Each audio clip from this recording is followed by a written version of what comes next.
After months of deliberations, Sauber Audi have opted for youth over experience by signing highly rated Brazilian racer Gabriel Bortoleto to be Nico Hülkenberg's teammate in an all-new lineup for 2025. But what made the 20-year-old stand out? Sauber pursuit of a second driver for 2025 has been a hell of a journey. They were laser-focused on wooing Carlos Sainz after the Spaniard lost his Ferrari seat to Lewis Hamilton, but after a long, protracted pursuit, they lost out to Williams.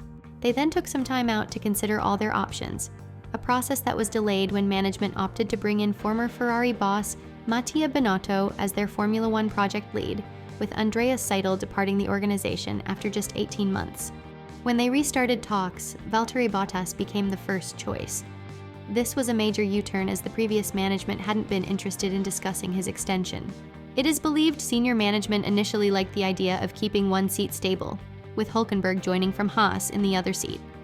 They thought Bottas's experience with Williams and Mercedes could help improve the team's performance.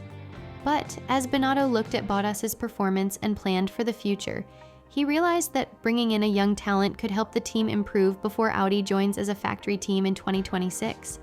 This idea started to appeal to him and the organization.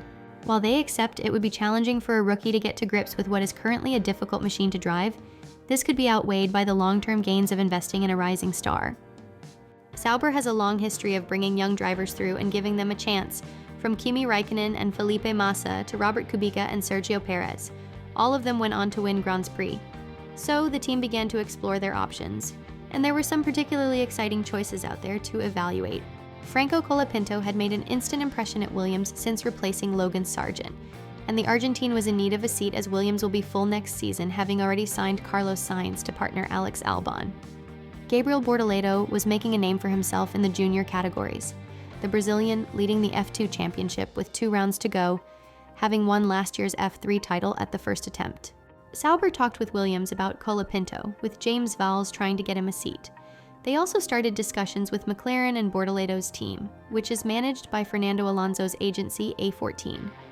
They also listened to interest from Mercedes junior Mick Schumacher and considered promoting their reserve driver Theo Pourchaire. Sauber was firm on one point. They only wanted to sign a driver permanently, not on a loan deal. That almost immediately curtailed Colapinto's hopes, with Williams boss James Vowles wanted to keep him after signing him for the long term. Bortoleto had ties to McLaren, having joined their junior program ahead of this season and tested the team's 2022 spec car, but it soon became clear that the British team were willing to let him go if he could get a race seat. With Lando Norris and Oscar Piastri signed to long-term deals, the prospect of Bortoleto getting a McLaren race seat in the short term were slim. Ahead of the Mexican Grand Prix, they focused on 2 drivers, Bottas and Bortoleto. Very quickly, Sauber and Bottas's management agreed to terms. It just needed the final signature. At same time, Sauber continued talks with Bortoleto and his team about a potential arrangement. And over the course of the Brazilian weekend, where Bortoleto's team were in the paddock at Interlagos, an agreement was reached, and this was the one Sauber decided to activate. The details were fleshed out early this week, with Bortoleto having a photo shoot on Tuesday ahead of the announcement of a multi-year deal on Wednesday. The Brazilian rookie will be up against it in a car that has failed to score a point so far this year. But the opportunity to race in Formula One and on a long-term deal was too good to turn down. In Hülkenberg, the Brazilian will have a driver who is operating on a high level in the twilight of his career, and whom he can learn from. And in Sauber, he'll have a team who have proved they can develop young drivers. For Sauber, they get one of the hottest young talents, who is on course to do what Charles Leclerc and George Russell did before him, win the F3 and F2 titles back-to-back at the first attempt.